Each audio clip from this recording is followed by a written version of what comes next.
Good morning. Our thought for the day is the power of words and the power of silence. There are three Bible passages about words which I often return to. As a Sunday school child afraid of the dark, I loved Genesis 1 verses 3 to 5. And God said, "Let there be light," and there was light. God saw that the light was good, and he separated the light from the darkness. God called the light day, and the darkness night. And there was evening, and there was morning, the first day. As a daughter of 24, being comforted after the loss of a much-loved dad, by these words from Matthew 3, verses 16 and 17, bringing recognition that God the Father's unconditional love was also for me, and it was forever. As soon as Jesus was baptized, he went up out of the water.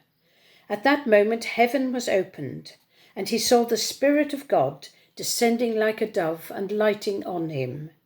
And a voice from heaven said, "This is my Son, whom I love. With him I am well pleased."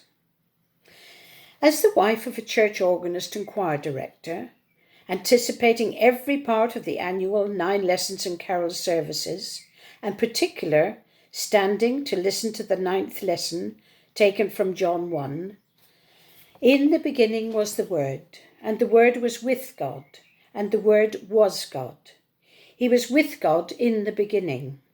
Through him all things were made. Without him nothing was made that has been made. In him was life, and that life was the light of men. The light shines in the darkness, but the darkness has not understood it.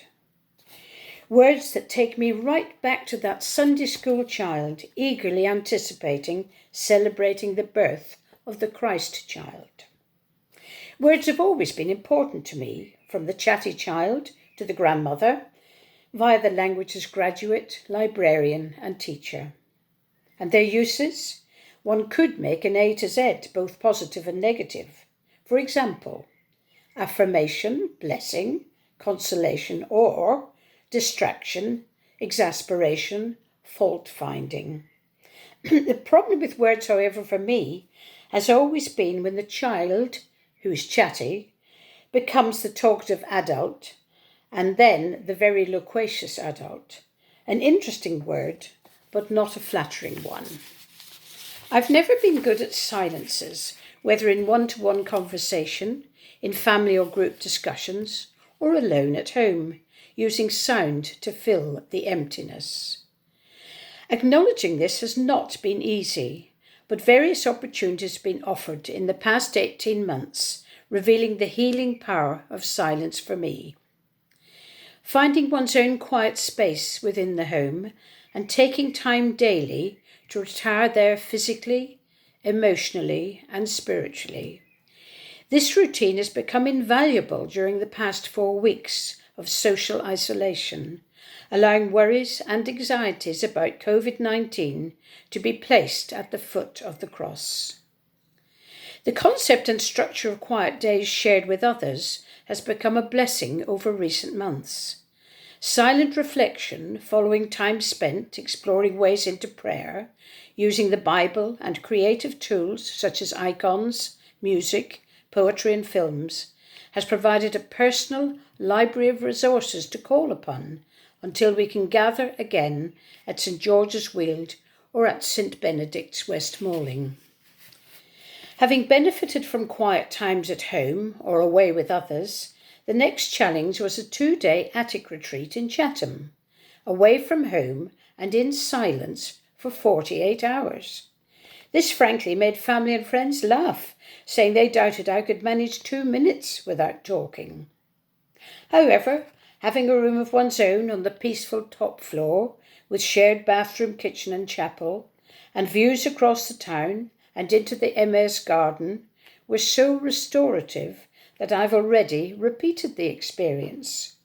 Uninterrupted time to reflect, pray, rest, walk in the garden, and receive spiritual accompaniment each evening has brought much joy and peace into my life, encouraging me not to fill every silence with unnecessary words.